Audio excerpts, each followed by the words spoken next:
নারায়ণগঞ্জে এসির কম্প্রেসার বিস্ফোরণে দগ্ধ হয়ে দুই যুবক নিহত হয়েছেন।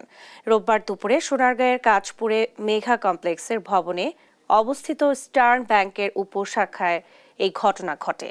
ফায়ার সার্ভিস জানায়, দুপুর 1:30টার দিকে অরক্ষিত অবস্থায় থাকা ব্যাংকের এসির কম্প্রেসার মেরামত কাজ করতে যায় দুই যুবক তুহিন ও রাফি।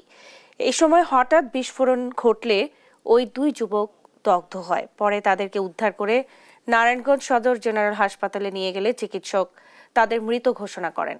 দুর্ঘটনার কারণ অনুসন্ধান করে পরবর্তী আইনি ব্যবস্থা নেওয়ার কথা জানিয়েছেন সোনারগাঁ থানার ওসি এম.এ. বারী।